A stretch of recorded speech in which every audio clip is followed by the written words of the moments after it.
Tapi method macam mana menerusi bukan Betul soal kurus tu? Kabarnya sih ada laman web. Saya nampak ada banyak poster yang macam mengajak masyarakat untuk join macam-macam courses atau kursus di bukan soal kurus tu. Mana semua virtual ataupun Pada PKP sekarang musim yang keempat, musim yang pertama 100% virtual because PKP. semua kena tunjuklah badan masing-masing dalam skrin tu. Berpakaian. Itu wajib. Jangan satu badan.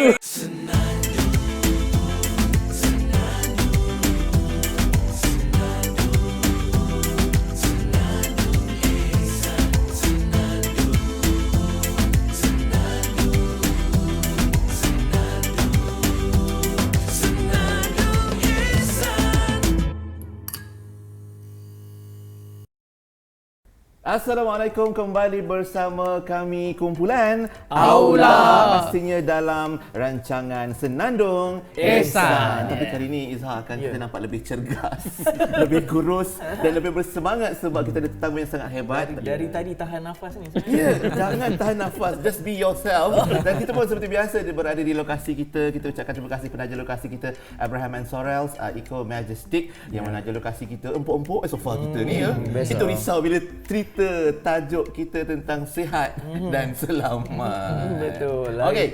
Kita bersama dengan siapa hari ni untuk kita punya tamu? Seorang yang tidak asing lagi, sangat terkenal di kalangan mereka yang nak sihat, nak cergas. Seorang jurulatih kecergasan dan pemakanan yang terkenal dalam negara kita. Siapa lagi kalau bukan Coach Kevin Zahri. Assalamualaikum. Waalaikumsalam. Terima kasih.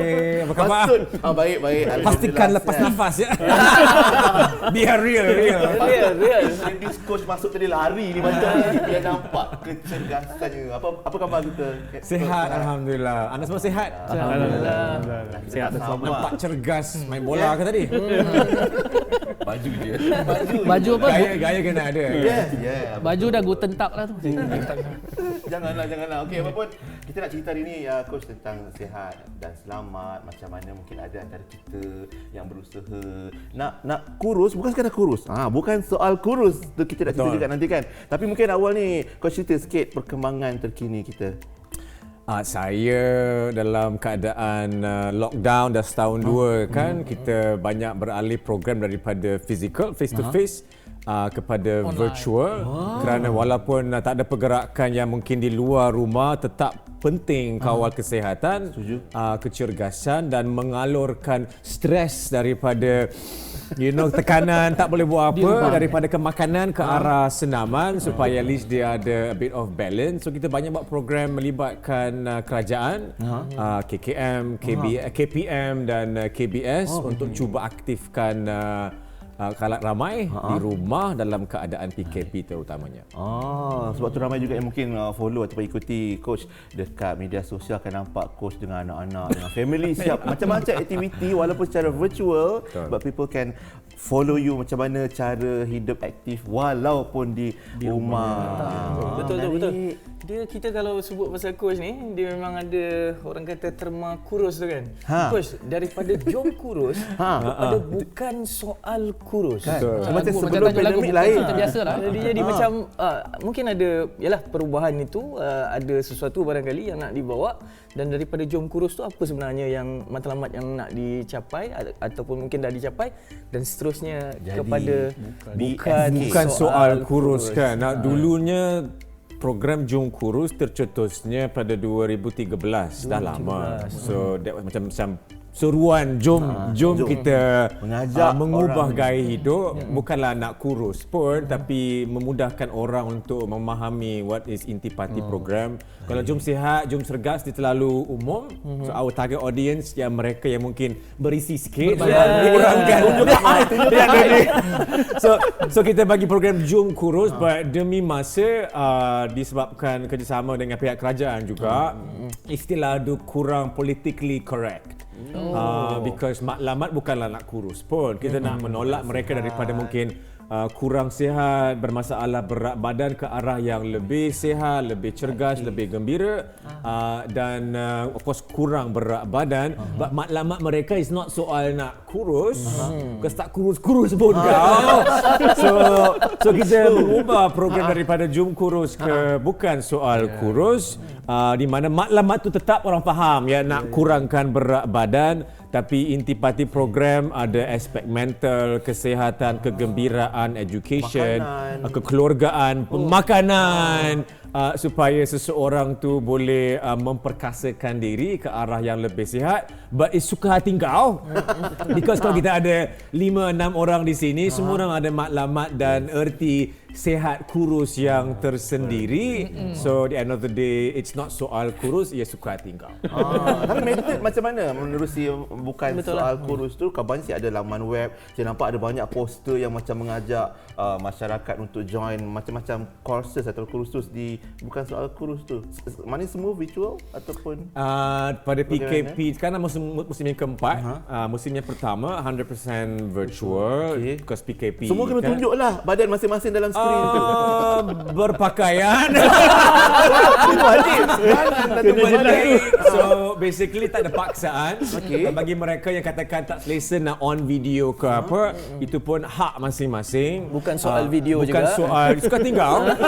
It's soal peribadi masing-masing. So it's 100% virtual pada musim yang pertama. Musim hari ini, musim yang keempat, dia hybrid. So ada elemen virtual, ada elemen yang fizikal. Hari ini pun ada pertandingan badminton dengan pingpong hari ini. So kita menjemput mereka yang mungkin rasa macam ingin buat face to face untuk meriahkan majlis lah. Itulah sebab kita ikuti program Jom Kurus daripada 2013 dulu ya, Coach. Kurus tak? Alhamdulillah. Bukan lagi kita ikuti. Sebenarnya ikuti di media sosial. Kita tengok ada lebih kurang 250,000 orang yang apa mengikuti dan alhamdulillah berjaya mencapai matlamat yang macam Coach. Yang join ramai, yang berjaya ramai tu wallahu alam. Ikut suka. Because dia bila masuk program mungkin senang ada perubahan, but once dia keluar program masing-masing kembali kehidupan yang asal, then of course akan ada roller coaster dan sebagainya, but ia tanggungjawab diri sendiri untuk menjayakannya. Maknanya kalau dari segi program tu, Coach handle dari segi permulaannya dan kemudian apa sahaja selepas daripada itu atas individu masing-masing atau ada follow up juga. Because tak boleh paksa, ia hak masing-masing. Kalau once you are in the program tu, of course kita pantau dan ada bimbingan dan sebagainya. Once keluar program, kita ada berhubung dengan update social media, email dan sebagainya dengan program-program yang seterusnya. But tak boleh paksa orang untuk report laporan berat badan kau berapa. So at the end of the day, ia hak masing-masing supaya kita menjadikan perjuangan dan perhubungan yang positif, perhubungan yang santai dan menggembirakan dan bukan paksaan dan stres. Betul. Kalau stres, paksaan biasanya dia tak lama. Saya rasa. Itulah bila partisipan ni macam-macam orang. Kan? Kadang-kadang saya rasa lah ya. Zari kan? Adik-adik kan? Boleh. Boleh. Perut je lain-lain. Sorry. Tapi itulah saya concern tu, mentality kadang-kadang certain partisipan kita lah kadang walaupun dia join program ke apa, tapi dia still macam aku nak cepat, aku nak segera, expectation dia nak benda tu terus dapat. Jadi dia go to ubat, dia makan itu, makan ini, beli itu, beli ini. Exercise tak ada juga kan. So what do you think of that? Betul, sangat-sangat tepat apa kata brother Zahari tadi kan. Kan? Because this is pengaruh social media, like it or not. This is pengaruh social media dengan zaman sekarang yang semua nak cepat. Nak Netflix cepat, nak tengok TV cepat, nak duit cepat, nak kaya cepat, nak putih cepat, nak kurus cepat. Semua nak cepat, nak berjaya pun nak cepat. Bila nak cepat, dia menimbulkan tekanan. Jadi stres. Because ada dengar kisah kejayaan orang kurangkan 30 kilo sebulan. Ada orang yang dapat kekayaan yang serta-merta. So seolah-olah itu yang viral, itu yang menjadi sasaran, but dia akan menimbulkan stres kepada seseorang untuk mencapainya dengan secepat mungkin. So then dia akan cuba mempergunakan shortcut yang ada tak kurus-kurus pun kau. Kalau ia semudah itu, semua orang dah kurus pun. So our job in our program is to manage dia punya expectation, meluaskan perjuangan tu supaya dia tak gelojoh and tekan diri sendiri untuk berjaya semalam, supaya dia enjoy the journey of kehidupan, enjoy the journey of cabaran, because ia cabaran untuk mengubah tabiat yang buruk ke arah yang lebih positif takes time. Change is not benda yang serta-merta, and if we have 6 orang di sini dengan yang menonton, semua orang ada kebolehan yang tersendiri untuk mengubah sesuatu, and semua orang boleh berjaya dengan cara yang tersendiri juga. But we cuba always tekankan kepada mereka, fokus kepada diri sendiri, cuba abaikan all the noise ya dalam dunia ini yang tends to macam mengeruhkan keadaan, supaya you focus on you versus you, but it's not easy. It's not easy. Ya Allah, saya rasa bukan kita yang kat sofa ni je yang menahan nafas banget. Saya rasa abang cameraman pun semua tahan dulu ni. Dia auto tahan bila Coach Kevin bersama hari ni. Tapi mungkin kalau kita boleh cerita lebih lanjut tentang cabaran-cabaran dan permasalahan pengurusan berat badan di dalam negara kita. Tambah-tambah lagi dalam tempoh pandemik. Mungkin lain orang, lain selera makannya kot. Di rumah lain lauk-lauk pauk yang dihidangkan. Jadi mungkin cabaran lain-lain. Mungkin apa pandangan coach sendiri dalam tempoh pandemik ni, bila kita mungkin tak aktif di rumah, apa masalah yang paling besar? Yang paling besar is of course number one, kurang pergerakan secara umumnya. So bila kurang bergerak macam kenderaan, kurang bergerak, kurang penggunaan minyak, but stres menambah. Bila stres menambah, buat apa? Makan lah kan. So dia ke dapur buka, bosan, stres, dan you menyalurkan stres tu ke arah yang mengisi minyak kereta, but tanpa pergerakan, tu tangki minyak tu makin membesar. So what we always tekankan is, yes, you have to make the best daripada situasi yang dihadapi, but in a way, bukan hukum wajib, but sunat muakkad ke apa, kena menyalurkan the stress kehidupan, keadaan ke arah yang membina supaya keadaan tu tak lagi jadi buruk. So aktifkan diri, beraktifkan di rumah memang berdoa je lah kau. Susah. That's why I go live. Bila kita buat live workout, walaupun audiensnya 5 orang sahaja, you have to membawa maruah diri dan melakukannya dengan bersungguh-sungguh. Kalau you follow workout, tahulah tengok sekejap, dia bawa push up ke. So dia punya semangat tu lain sikit. So you have to in a way impose tekanan kepada diri sendiri untuk menjayakannya demi kebaikan, kesihatan, kesejahteraan, even kegembiraan. Because once you bersenam, happy. Main bola, happy. Makan, happy. Timbang berat, air mata mengalir kau. So dia perlu ada balance in terms of pemakanan. Biarlah sedap. Kalau tak sedap pun stres juga. Sebab dia kena ada keseimbangan wasati kehidupan, di mana you ada keseimbangan makanan, active lifestyle, kawalan kewangan, kekeluargaan dan sebagainya, supaya di end of the day dia menjadi sesuatu yang menggembirakan. Kalau makanan tak menggembirakan, tak lama you dengan diet yang again air mata tu mengalir. So lauk-lauk yang pelbagai tu best. Makanlah, kena mahir mengawal kuantiti. Menarik. Memang betul-betul bukan soal kurus Malaysia. Ya, betul. Kita yang dengar ni berpeluh. Dengar je dah berpeluh. Stres kan. Baik coach. Kita nak berehat kejap, bagi kita kurangkan peluh tu sikit. Kejap lagi kita akan sambung pula cerita tentang, kita ada statistik tentang macam mana digambarkan rakyat Malaysia ni yang paling gemuk dekat Asia Tenggara katanya. So what say you? Kejap lagi kita akan tanya coach, dan juga banyak lagi soalan lain. Tapi kita ada persembahan daripada artis jemputan kita untuk episod kali ini. Kita ada Mestika. Jom kita tonton bersama. Dan terus bersama kami dalam Senandung Ehsan bersama Aula.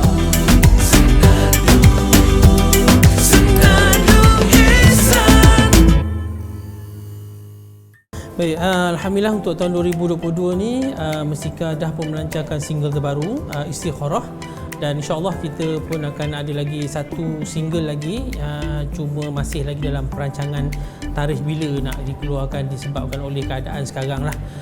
Dan yang lain-lain tu kita masih lagi terlibat dengan persembahan pentas, dan masing-masing terlibat juga dengan industri masing-masing lah, berniaga macam biasa.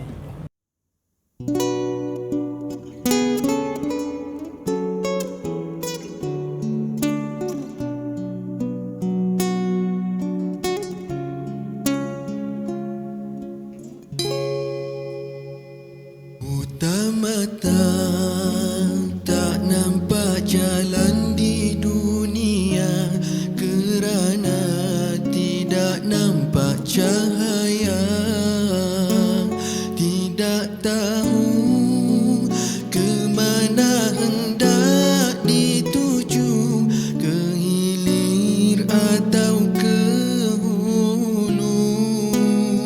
Selamatlah di dunia fana ini, bila mana mata tidak buta, melalui pengalaman diri, kerana jalan itu sudah biasa.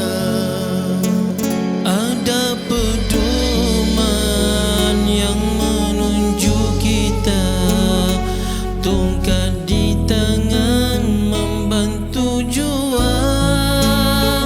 Boleh jadi orang simpati yang membawa, tapi jika buta hati menderita, tidak nampak jalan menuju ke akhirat, negeri yang kekal abadi.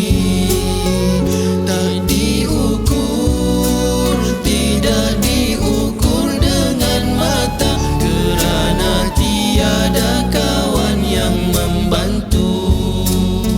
Tiada pengalaman yang memastikannya, tiada pedoman menunjuk kita, tidak ada yang simpati menolong kita dalam kegelapan terjun ke neraka.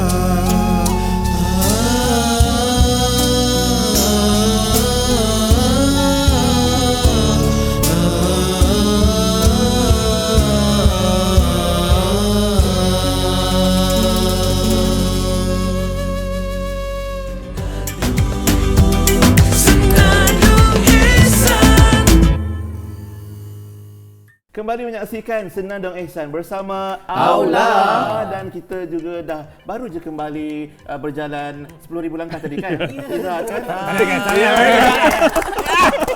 Saja je nak dengar motivasi dan semangat daripada Coach Rizal hari pagi ni. Dan hari ni, dan terima kasih juga pada Mestika tadi dengan bersama kita.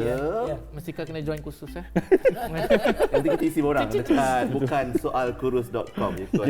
Betul. Okey, Eddie ada soalan ni? Ya Coach, kita tahulah ni bukan rahsia lagi. Negara Malaysia ni memang terkenal lah sebagai antara orang yang paling gemuk di Asia Tenggara. Terus dia gemuk je. Sembunyilah. Hampir 65% orang obesiti di Malaysia kan. Jo, apa komen Coach, dan macam mana, apakah harapan yang kita nak bawa di masa hadapan nanti?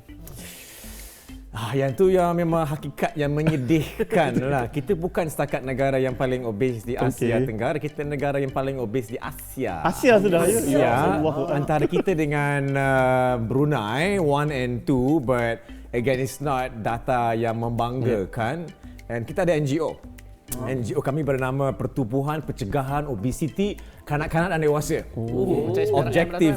Objektifnya is dua. A, untuk membenteras obesiti kanak-kanak dan sekolah punya community, and aktifkan gaya hidup secara umumnya. Kerana kadang-kadang alam dewasa ni dah susah nak berubah. Tabiat dah macam-macam. But generasi yang akan datang, that is harapan kita untuk mengaktifkan mereka. So our NGO sangat bertungkus lumus dengan KPM, KKM and KBS yang bunyinya hebat, but sangat mencabar sebenarnya hubungan tersebut untuk cuba mengubah tabiat daripada bangku sekolah lagi, supaya bila mereka masuk alam dewasa aktif and agak sihat, agak cergas, supaya dan mudah untuk meneruskan tabiat tersebut. But kalau mereka juga membesar dengan kurang ditekankan pendidikan jasmani, kurang bersukan, makanan kantin pun agak kurang sihat, membesar dengan obes, Then masalah itu akan sentiasa menjadi firefighting, cuba untuk mengurangkan dewasa yang dah pun bermasalah. That for me is Mereka bermain cabaran. juga tapi bermain gadget. Itu je lah.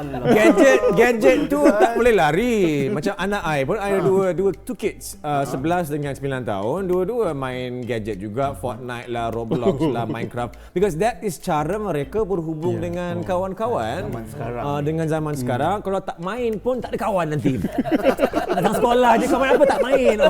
Then susah. So perlu orang ada social element untuk communicate dengan geng-geng mereka, dapat ni dapat tu, but keseimbangan tu sebagai seorang ibu bapa penting supaya dia ada balance. Yes, gadget time, ABC, sukan DEF, makan is yang lain, supaya dia have again balance. Tak boleh terus zero to hero. Dia kena ada consistency supaya dia boleh ada kestabilan. Bukan apa. Ada orang kata kalau berjalan pergi negara-negara ASEAN yang lain ni macam pergi Vietnam ke Kemboja, nampak orang tidur serius kat sini macam lainnya orang kat Malaysia macam itulah. Itu pemerhatian yang kita nampak. I pernah pergi ni masa I pernah bawa kereta ke Putrajaya dengan YB Menteri seorang, and I bagi tahu dengan YB tersebut, ada orang tak jalan kat mana-mana? Tak ada. Tak ada orang. Memang kalau you drive orang Putrajaya, tak ada orang yang berjalan. Jadi orang Putrajaya. Kenapa orang tak berjalan? It's the same thing dengan keadaan di sini. Keadaan tak memberangsangkan you untuk jalan. Why? Panas, tak ada benda yang nak dihala ketujuh, susah. Putrajaya pun bangunan hebat. Antara bangunan tak ada apa-apa. So you nak berjalan, there's no purpose. And it's hot and boring. Kalau you pergi negara sebelah, Singapore as contohnya, you can walk everywhere because everything agak rapat, and everywhere tu agak ada sistem urban planning yang menggalakkan untuk kita aktif. Kat situ pun boleh kita bezakan. Mana tahu ada idea untuk masa akan datang kita tingkatkan lagi kemudahan atau facilities untuk Ni terus point ni saya memang tak nampak tau. Point ni baru nampak. itulah kan. Jalan tu. Urban planning penting untuk menggalakkan orang untuk jalan. Kalau urban planning tak bagus, berbasikal pun berdoa je lah kau kereta sebelah. Takut.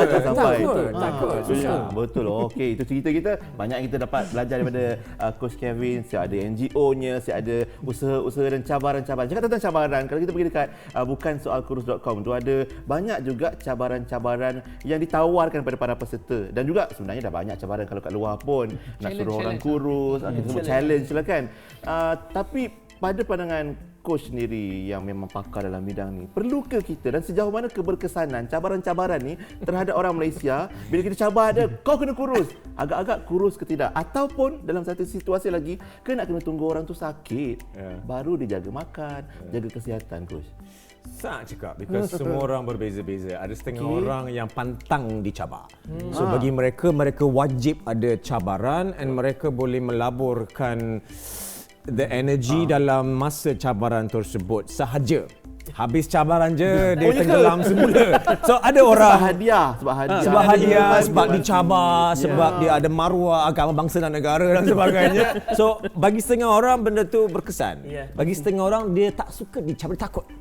So dia suka yang free and easy, suka hati kau, suka hati aku. So ada some like that. Ada juga orang yang macam tak cakap, yang ada kesedaran hasil daripada ujian kesihatan, high blood pressure, kolesterol, soal hidup dan mati pun ada. So it's not satu solusi untuk semua orang.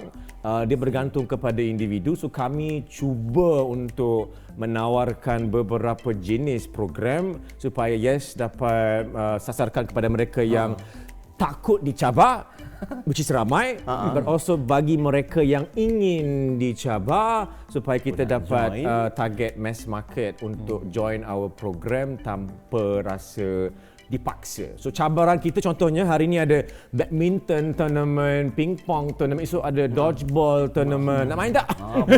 Then semalam ada online physical challenges. So yang join tak semua. But mereka yang memang pantang dicabar, they will enjoy perkara-perkara macam tu. But kita tak paksa untuk semua.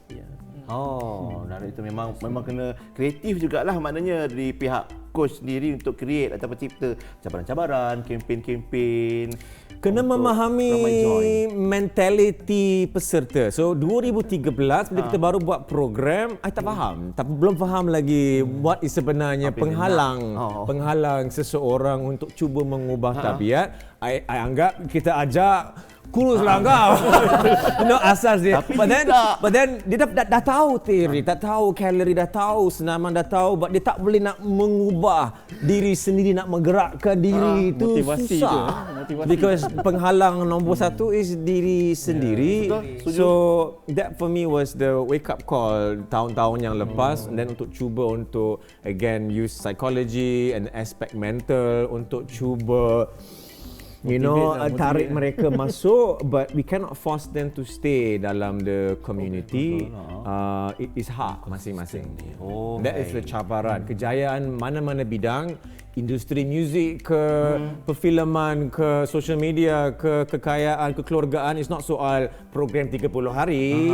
It is soal sepanjang hayat.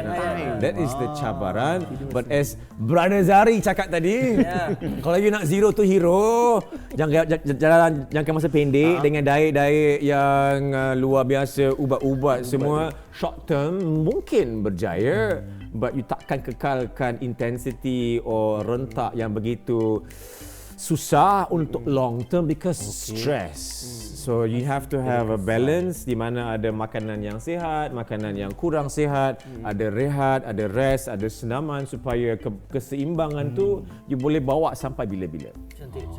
Coach sebut pasal diet pemakanan tadi, mungkin coach boleh respon sikit. Kalau ialah maknanya kita ni orang Melayu kita biasa makan mesti ada nasi, mesti ada protein, ayam tu. Kalau kita tengok Rasulullah pun kadang-kadang kurma saja satu hari. Macam mana pattern yang sesuai rasanya untuk ialah selain Malaysian, selain kita kena exercise tadi lah, Roti canai. Mereka kita cipta. roti saja ke nak tukar. Mungkin coach ada rasa macam ini ideal lah untuk orang Malaysia. Mungkin coach ada rasa macam tu. Pemakanan saya dengan pemakanan semua orang termasuk peserta lebih kurang je. Nasi hari-hari, air manis hari-hari, benda yang merepek hari-hari, benda yang sihat pun hari-hari. Yang it's not soal you kena jangan makan nasi, jangan makan ni, jangan makan tu, jangan makan tu. Stress. Kita budak nasyid banyak gout ni. So, gout is not soal you makan protein ke purin ke. Gout is you makan dengan terlalu banyak. Soalan cuba mas. Live ni. Soalan cuba mas. Kurma menggemukkan, yes or no? No. Yes, kalau eksesif lebih lah. Kalau berlebihan, potensi dia untuk meningkatkan berat badan kerana dia pun berkalori. Berkhasiat terbaik, yes. Durian pun berkhasiat, yes. Masalah durian is not durian, is masalah kuantiti. Cendol durian tu, cendol durian. Jangan makan seulas je. Bawa balik berbau pula. That is the problem. It is berlebihan. Nasi tak bermasalah. It is the quantity pengambilan yang menjadi masalah. Disarankan makan nasi sekali makan is segenggam tangan. So, tengok genggam masing-masing. Alah. Tiba besar kan kau. Orang yang kecil, genggam dia kecil, keperluan tenaga dia kecil. Orang yang besar, bersyukur dengan apa yang ada, keperluan dia lebih banyak. So that is quantity. Nasi tak kira lah brown rice ke, white rice ke, berani ke, goreng ke, segenggam. But if you tak biasa makan segenggam, because of tabiat, tiba-tiba I bagi makan segenggam, air mata pun akan mengalir. Because change takes time. But it's not soal makanan Malaysia ke, makanan Barat ke, Jepun ke, India ke. It's soal quantity. Every negara, US sekalipun, obesity masalah yang besar. Ada juga bukan masalah sebab itu. nasi. Because makanan yang berlebihan dengan kurang pergerakan secara umumnya. Baik, menarik. Itu kita sentuh sikit tentang makanan kan, supaya jangan berlebihan. Kita kan biasa dengar suku-suku separuh. Kita ni sepenuh penuh makanannya. Jadi kuantiti lah. Suku-suku separuh bagus in a way. So suku your nasi, your then suku protein, and then separuh sayur. Realitinya mungkin berbeza.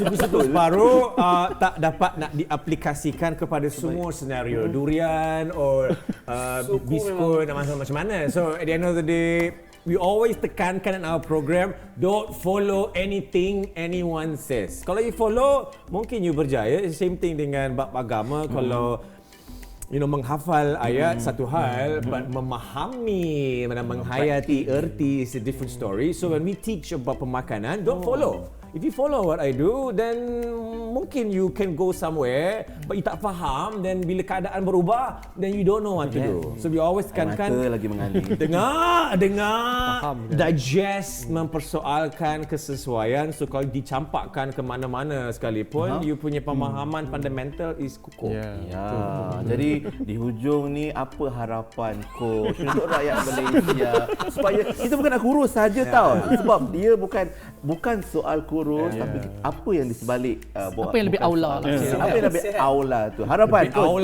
Harapan saya senang je. Masing-masing mengambil tanggungjawab kesihatan diri sendiri. Janganlah risau sangat orang lain because bermulalah dengan diri sendiri. Ambil that responsibility demi masa depan generasi negara kita. Because negara yang lebih aktif, lebih cergas, mempunyai daya saing yang lebih tinggi, lebih produktif, banyak manfaatnya. So start dengan diri sendiri, and then focus on your community yang paling dekat, your isteri, suami, keluarga, anak-anak dulu. Pastikan mereka mempunyai masa depan yang seaktif mungkin. But kalau ibu bapa tak aktif, kebarangkalian besar dia akan dibawa juga kepada anak-anak.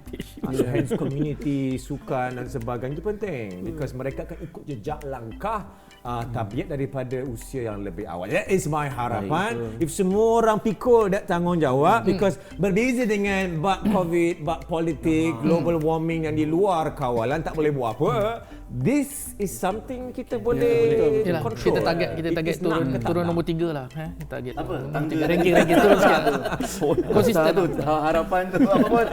Itu dia, kita harapkan bersama-sama lah apa yang disebutkan Coach Kevin tadi tu kita dapat Mantap. amalkan. So berapa kilo nak turun ni? Setelah insyaAllah. Ya. Ini nama cergasnya PKNS. Dia Paling cergas ni. Itulah coach kami. Dari tadi tahan nafas. Tahniah lah. Apa pun, tahniah juga untuk anda yang mengikuti kita menerusi Senandung Ehsan bersama Coach Kevin Zahri hari ini. Kita doakan juga semoga sukses selalu Coach dalam kempen-kempen yang dibawakan. Kita jumpa lagi ya. Assalamualaikum. Waalaikumsalam. Alhamdulillah. Itu dia Senandung Ehsan kita hari ini. Lepas ni kita akan bawakan kembali persembahan daripada Mestika. Ada banyak lagi perkongsian menarik menerusi episod-episod yang akan datang menerusi Senandung Ehsan bersama Aula. Jumpa lagi. Assalamualaikum warahmatullahi wabarakatuh.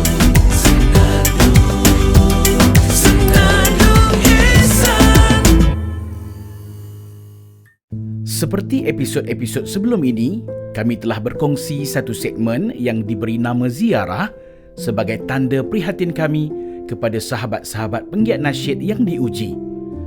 Kami telah pergi ke Gombak untuk menziarahi saudara Najib Zahid, seorang pengurus artis dan juga event.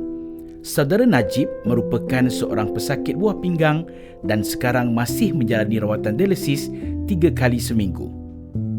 Sama-sama kita doakan agar kesihatan saudara Najib bertambah baik. Saya diuji dengan pada tahun Jun 2020. Ketika tu saya demam beberapa hari dan pergi hospital check demam biasa. Lepas tu balik, lepas 3 hari tak baik lagi, pergi balik hospital. Semasa yang di hospital tu, doktor kesan ada sesuatu yang dekat buah pinggang saya yang masalah, dan waktu tu juga saya kena tahan di hospital. Malam tu saya kena dikesan penyakit buah pinggang tahap akhir, ESRF, end stage, saya tengok apa dia punya bahasa Inggeris, tapi penyakit buah pinggang tahap akhir, yang mana pada malam tu juga, esok paginya saya ditahan malam tu juga di Hospital Selayang. Esok pagi ditebuk leher untuk pasang IGC, iaitu tiup untuk dialisis, dan pagi tu saya di dialisis yang pertama sekitar tahun Jun 2020. Saya ditahan di hospital lebih kurang 8 ke 10 hari, dan dalam tempoh tu saya menjalani pemeriksaan full medical check up, dan terdapat satu lagi penyakit dikesan ketika itu, iaitu kanser pundi kencing. Dan doktor memutuskan untuk perlu buang segera kanser pundi kencing tu, yang mana saya menjalani rawatan membuang tumor kanser pundi kencing tu pada bulan Ogos 2020, dan selepas tu saya perlu buat pemantauan iaitu skop setiap 6 bulan selama 5 tahun untuk memastikan saya betul-betul bebas kanser pundi kencing. Antara pengalaman paling manis adalah ukhuwah di kalangan industri nasyid lah. Dan keduanya ketika zaman masa tu saya menguruskan UNIC sekitar 2012 2014, waktu tu UNIC tengah naik dan boleh hilang beberapa hari sajalah ada kat rumah, sampai kita naik flight pun back to back flight show UNIC. Tuan Najib ni ada sumbangan daripada YB Burhan, Ex-Sekolah Bandar dan juga Kebudayaan Negeri Selangor lah. Alhamdulillah, terima kasih Ustaz Zahar dan juga tim. Terima kasih kepada YB Burhan, Ex-Sekolah Bandar dan Kebudayaan Negeri Selangor di atas keprihatinan untuk kami penggiat-penggiat industri nasyid. Terima kasih juga kepada Kerajaan Negeri Selangor. Semoga dipermudahkan urusan untuk mentadbir Kerajaan Negeri Selangor, insya-Allah. Terima kasih.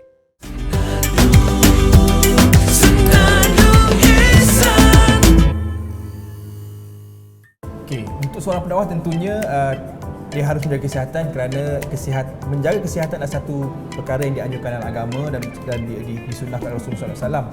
Yang perkara kedua, of course, sihat tu kita seorang pendakwah kena jadi contoh pada orang ramai, jadi dia pun kena sihat dan menjaga kesihatannya. Dan yang ketiga, tentunya sebagai seorang pendakwah dia banyak aktiviti, banyak program yang dia perlu jalankan, maka dia sangat perlukan satu tubuh badan yang sihat untuk melaksanakan tanggungjawabnya sebagai seorang dai.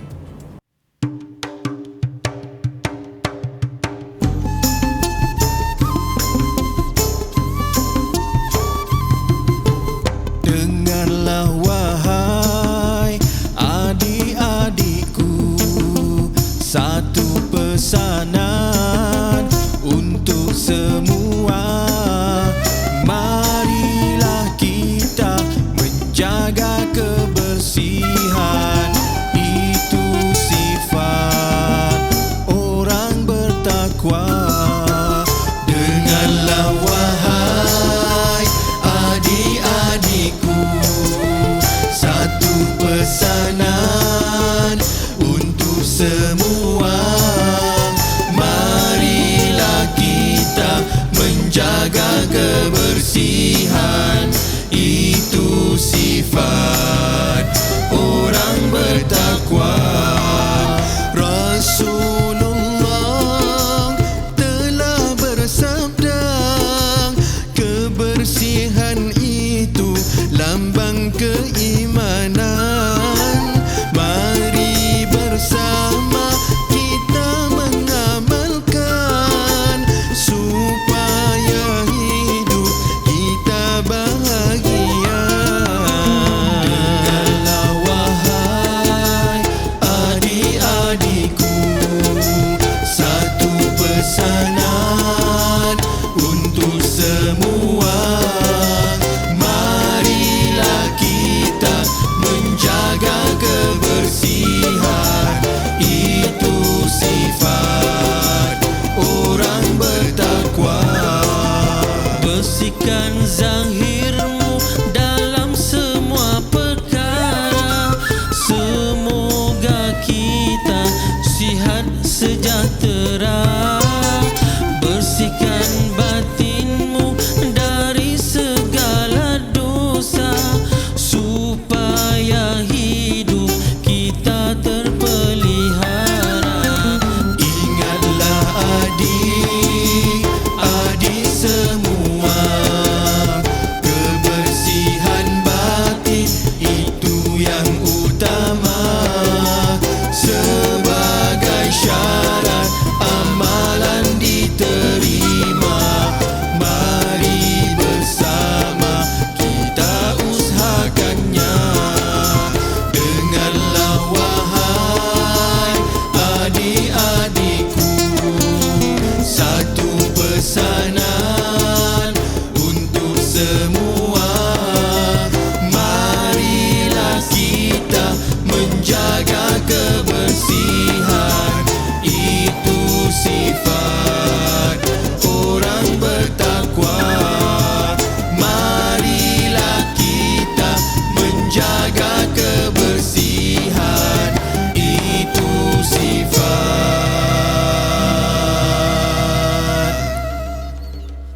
orang bertakwa.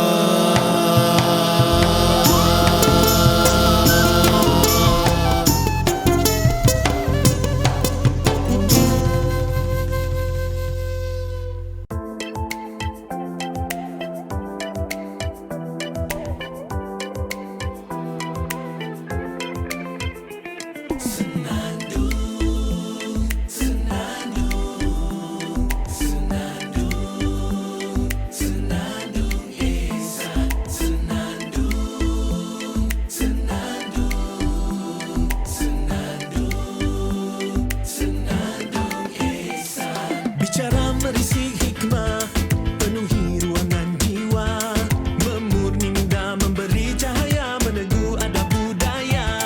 Kebaikan yang diberi, ikhlaskan dari hati. Yang jauh, yang dekat, yang senang, yang susah, sama-sama merasai.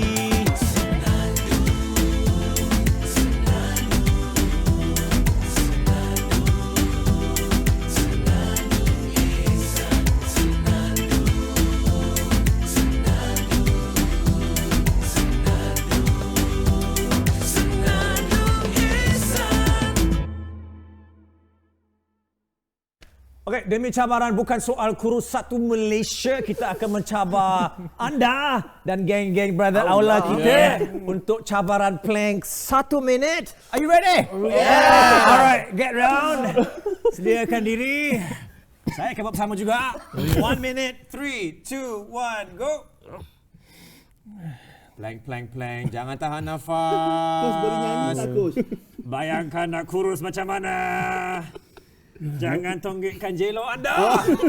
Sempatkan diri. Breathe. 1 minit. Breathe. Come on. Bernafas seperti biasa ya. Ya, breathe. Banyak gegaran lah. Breathe. Maruah agama, bangsa dan negara. Ya, kita pendakwah kena sihat. Come on, ya. Lead by example. Lagi 30 saat. Jangan jadi yang pertama disingkirkan. Serius lah 30 saat lagi. Yes. Come on. Apa yang bergegar tu? 20 saat lagi. Come on. Aku bisa buat. Sikit lagi. 1 minit. Kat rumah Sabar, semua 1 okey? minit. Okey. Ada yang jawab tu semua okey, Coach. Okay, 10 more seconds. 10, 9, 8, 7, 6, 5, 4,